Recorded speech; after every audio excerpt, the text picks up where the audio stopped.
Welcome to Buy the Book, everyone. I'm Jeff. And I'm Alexandra. We're the founders here. And yeah, really looking forward to getting into another great book with you all. Today, we're taking a deep dive into Paulo Coelho's The Alchemist. It's incredibly well known, sparks a lot of conversation. It really does. Now, just a heads up, a spoiler alert is definitely in effect. Yeah. We'll be going deep into the plot, the themes, everything. So if you haven't read it and want that fresh experience, maybe hit pause and come back later. Good call. The Alchemist follows Santiago. He's a shepherd boy in Andalusia, Spain. And he keeps having this dream about treasure near the Egyptian pyramids. Right, but it's so much more than just a treasure hunt, isn't it? Oh, absolutely. It quickly becomes this really profound journey. Yeah, and central to that is this idea. Coyle introduces the personal legend, Mm-hmm. which is basically the unique path everyone has, their true purpose, you could say. We're definitely going to unpack that and all the other big ideas and symbols that have made this book such a phenomenon. It sold, what, tens of millions of copies? It's huge. Clearly resonates with a lot of people wanting to, follow their dreams. Absolutely. It's definitely seen as a modern classic, super inspiring for many. But it's also got its critics, hasn't it? Some people find the story, well, a bit simplistic, maybe. Yeah, you hear that sometimes. But maybe that simplicity is actually part of why it connects with so many people. Makes the message really accessible. That's a good point. It's straightforward but profound for a lot of readers. Anyway, shall we jump into Santiago's journey? Let's do it. So Santiago, he's got a sheep, living his life in Andalusia, but this dream keeps coming back. Treasure, pyramids. Right. So first, he goes to see a fortune teller. An old Romani woman, yeah. Mm-hmm. And she tells him the dream is prophetic, that he should go. And then he has this really significant encounter with Melchizedek. Ah, yes, the mysterious old man who says he's the king of Salem. Mm-hmm. And Melchizedek is the one who really introduces the concept of the personal legend properly. He tells Santiago it's what you've always wanted to accomplish. He says everyone knows their personal legend when they're young. Yeah, but that we often bury it under fear and routine as we get older. And crucially, he gives Santiago two stones, doesn't he? The Urim and Thummim, Yeah. black and white stones. Supposed to help him read the omens when he can't figure things out himself. This whole meeting really pushes Santiago to actually do something about the dream. It really does. He takes this huge leap, sells his sheep, his whole livelihood basically, and heads off to Tangier in Africa. A big step. But things go wrong almost immediately. Oh, yeah. He gets to Tangier, trusts the wrong person, and boom, all his money's stolen. Rough start. But, maybe necessary. It forces him to rely on himself. Definitely a test right out of the gate. He ends up having to find work and lands a job with a crystal merchant. And this part of the story is actually pretty insightful, isn't it? The crystal merchant himself. Oh, absolutely. The merchant is fascinating. He has his own dream, his own personal legend, you could say, to make the pilgrimage to Mecca. But he's never done it. He's afraid. Exactly. He's afraid that if he achieves his dream, he'll have nothing left to live for. He's kind of stuck in his routine, comfortable but unfulfilled. It's such a powerful contrast to Santiago, who, despite the setback, is still determined. Santiago actually helps the merchant's business thrive with his ideas. He does. He brings his fresh energy. But the merchant, even though he sees the benefit, he still represents that kind of comfortable fear, maybe?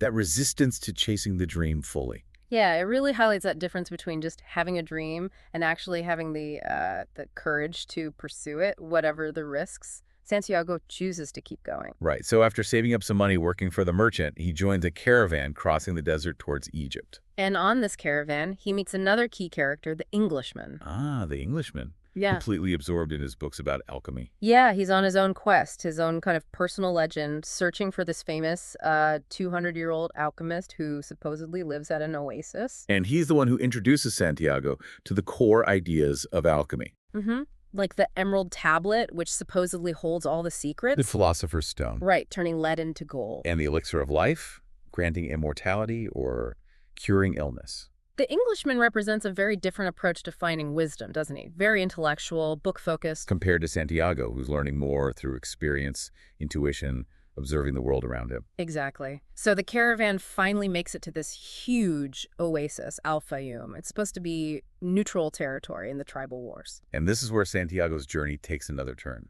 He meets Fatima. Yes, love enters the picture. He falls for her pretty much instantly. And the oasis feels like, well, a paradise almost. a place he could potentially stay. Which creates a real dilemma for him, doesn't it? He's Yeah. found love, a sense of community, maybe security. But what about the pyramids? What about his personal legend? It's that classic tension love versus destiny, or maybe integrating love into your destiny. Do you settle or keep pushing towards that original goal? While he's grappling with this, he has another significant experience at the oasis. A vision. Right, he sees these hawks fighting and suddenly understands it as an omen. An attack is coming to the oasis. Which is a huge deal because the oasis is supposed to be safe haven. He takes a big risk telling the tribal chieftains. They're skeptical at first, but they listen. And because he warned them, they're able to defend the oasis when the attack actually happens. And this act, trusting his intuition, speaking up, it leads him directly to the person the Englishman was searching for. The alchemist. Finally. This meeting is crucial. The alchemist recognizes Santiago's connection to the soul of the world. Yeah, that's another huge concept. The alchemist becomes his real guide, teaching him less about books and more about listening to his heart, understanding the language of the world, trusting the journey. He really pushes Santiago, encourages him to continue towards the pyramids, even if it means leaving Fatima for a while, trusting she'll understand if it's true love. There are some pretty intense moments with the alchemist. He tests Santiago. Like the famous scene where they're captured by tribesmen, and the alchemist tells them Santiago is an alchemist who can turn himself into the wind. And gives him 3 days to do it. Talk about pressure. Seriously. And somehow, by connecting with the desert, the wind, the sun, the soul of the world, Santiago, well, he kind of does it, or at least creates this massive storm that convinces the tribesmen. It's very mystical. And there's that bit, too, where the alchemist supposedly demonstrates turning lead into gold with the philosopher's stone to the monks at a monastery later on. Right, though it's described quite simply. Is it literal alchemy or more symbolic of inner transformation? The book leaves it a bit open, I think. I agree. It feels like it works on both levels. Eventually, they get close to the pyramids, and the alchemist leaves Santiago to finish the final leg alone.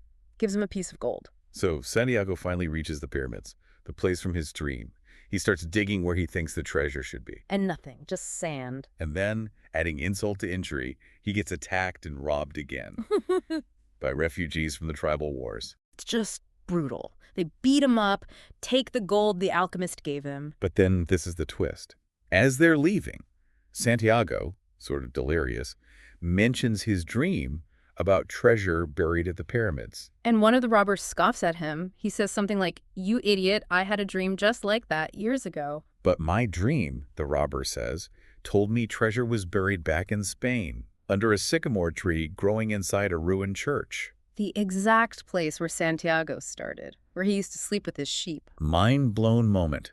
The robber dismissed his own dream as worthless, but in doing so, reveals the true location of Santiago's treasure. Incredible irony. So Santiago has to make the whole journey back. All the way back to Andalusia, back to that abandoned church.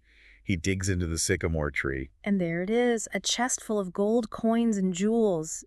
His treasure. It was there all along, right where he began. Which is just such a powerful conclusion, isn't it? It really drives home some of the book's biggest themes. Absolutely. Let's talk about those themes. The personal legend is obviously front and center. Yeah, definitely. The book argues pretty strongly that finding and pursuing your personal legend is the path to a fulfilling life. And we see different responses to this. Santiago ultimately embraces his. Right, but think about his father, who wanted him to be a priest, maybe projecting his own unfulfilled desires. Or the crystal merchant, who knows his dream but is too afraid to live it. It really emphasizes that the journey itself, facing the challenges, overcoming the fear, that's where the transformation happens. It's not just about getting the gold at the end. No, the gold is almost secondary to who Santiago becomes because he undertook the journey. He wouldn't have been ready to find or appreciate the treasure without everything he went through. And what about the soul of the world? Can you unpack that a bit more? It sounds quite mystical. It is. It's presented as this spiritual force, a unity connecting everything in nature. People, animals, the desert, the wind, the sun. Everything has its own purpose, its own personal legend, in a way. And Santiago learns to tap into this. Exactly. He learns to communicate with the world around him, not through words necessarily, but through observation, intuition, understanding omens. It's about realizing you're part of this larger, interconnected whole, kind of like a universal language. It feels related to listening to your heart, which the alchemist emphasizes so much. Very much so. The heart in the book speaks the language of the soul of the world. Learning to listen to it, to trust its guidance, even when it seems illogical, is key to staying on the path of your personal legend. Then there's the theme of fear, which we saw with the crystal merchant. Huge theme. Fear is shown as the biggest obstacle to pursuing your personal legend. Fear of failure, fear of suffering, even fear of success, like the merchant's fear of having nothing left to dream about. It's portrayed as this paralyzing force that keeps people stuck in lives they don't truly want. Right. And the book's message is pretty clear. Don't let fear make your decisions for you. Courage isn't the absence of fear, maybe, but acting despite it. And all of this ties into the overarching theme of self-discovery and spiritual growth. Santiago's journey isn't just physical. Not at all. It's deeply internal. He starts as a fairly simple shepherd boy and grows into someone who understands himself and the world on a much deeper level. He learns resilience, trust, intuition. He really evolves through the challenges he faces. Okay, let's touch on some of the symbolism. The desert seems really important. Definitely. The desert isn't just sand and heat. It symbolizes the harsh realities, the tests, the challenges that are necessary for growth and transformation. It's vast, empty, forcing introspection. A place where you confront yourself and maybe the divine. I think so. It's where Santiago has some of his most profound experiences and learns to connect with the soul of the world. It's like a crucible. In the crystal merchant's shop, we talked about him, but the shop itself. Yeah, the shop feels like a symbol of stagnation, of dreams gathering dust. It represents a life lived in safety but without pursuing one's true calling. Comfort over purpose. Makes sense. And the pyramids. They start as the goal, the location of the treasure. Right. Initially, they symbolize the outward goal, the material wealth, the destination Santiago thinks he needs to reach. But in the end, Their significance shifts, doesn't it? They become the place where the real revelation happens, not finding the treasure there, but learning where it truly is. So they mark the culmination of the journey, but the treasure isn't the pyramids themselves. the journey was the point, and the pyramids were the catalyst, perhaps. Exactly. The destination prompted the transformative journey that made him ready to find the treasure back home. Let's talk about the style and reception. It has a very particular feel. It does. It's written in this very simple, almost fable-like style.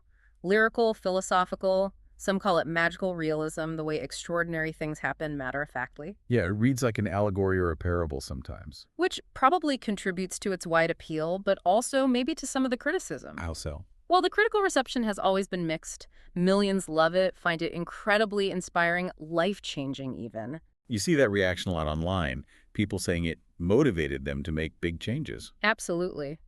But then others find it, well, simplistic, maybe naive. Sometimes the term fortune cookie wisdom gets thrown around. Right. Too straightforward, perhaps lacking nuance for some readers.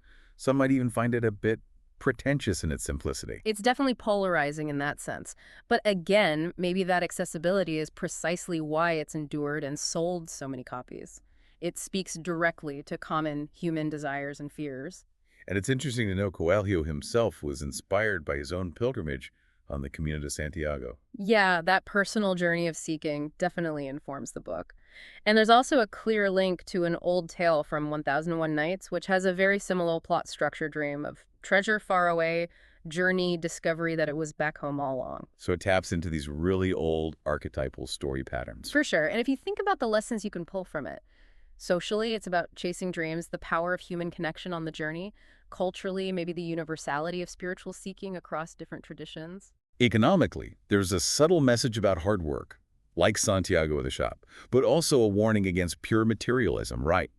The journey matters more than the gold. Exactly. And literarily, it's a masterclass in using simple language and powerful symbols to convey big ideas. Okay, let's circle back to that ending. The treasure being under the sycamore tree. It's such a resonant ending, that realization that what he was seeking outwardly was actually waiting for him at his origin point. But he had to leave to realize it. Precisely. He couldn't have recognized it or found it without the journey, without the wisdom and self-knowledge he gained along the way. And learning it from the robber who didn't follow his own dream, that adds another layer. It really does. It underscores the idea that everyone has these potentials, these personal legends, but not everyone chooses to pursue them.